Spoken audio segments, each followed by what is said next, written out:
Hi, I'm Chris Cheney and welcome to my studio. I'm an artist based in Melbourne and I'm currently going through the Milan Art Institute Mastery Program and this is week 9, so welcome. Um, this week was realism. So we didn't have a whole lot of different assignments to do, but we had to spend a lot of time on them. So this is a drawing I did from a photo.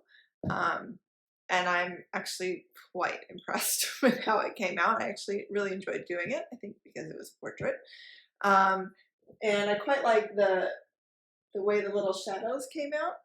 Like I feel like that was a really subtle detail that you couldn't even really see in the photo, but it actually came out better in the drawing. And then we did a painting, and this is still a little bit wet, but this is my oil painting, and I don't know how well it really worked, but it's on panel. We chose to do it on panel because sometimes with the texture of the canvas, you can end up not being able to get those fine details in. And the texture of the canvas gives you the impression that it's a painting, whereas if it's on a really smooth panel, you can blend things really easily and it gives that sort of trompe l'oeil effect. So this is another indirect painting. We put down a dark base and then use the subtractive tool to put the drawing in, to put the subject matter in.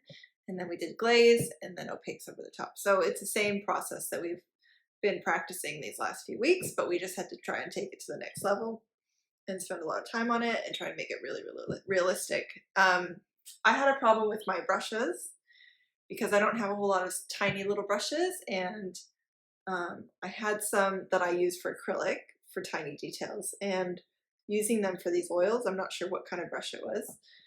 It's just a hand-me-down brush, but it just went like really wide, so it kind of lost its point, and then I couldn't get these little details of the ice cubes and stuff in.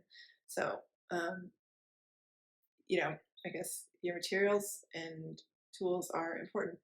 It depends on what you want to do. Gotta have the right tools. So I think I'm gonna get the Milan Institute sell a brush set for the mastery program, and it, compared to what I've spent on brushes just to buy one big brush, it actually looks like it's pretty good value. So I will order that and I will let you know what those are like, if those are any better. So on the topic of resistance, we talked about resistance last week. And so I did paint on Sunday, and then hopefully the idea was that I wasn't going to build up as much resistance when I come back into the studio on Wednesday. And what ended up happening is I didn't get into the studio at all. So that's how bad it is. So I spent the whole day on Wednesday just on my computer, didn't even get in the studio. Friday, today, I did pretty good, got in pretty early and just got to it, but we'll see. I don't know. Next week is a break, and I think I'm not going to take a break. I think I'm just going to keep going. So we'll see. Next week looks like it's pretty fun. Anyway, back to the drawing board on this whole resistance thing and getting into the studio. But if you like what you see and you want to know more about my journey and see where this goes, you can follow me on social media, YouTube, Instagram, whatever. And if you want to know more about the Milan Art Institute program, there's a link below this video. You can go see them. All right, thanks. See you next week. Bye.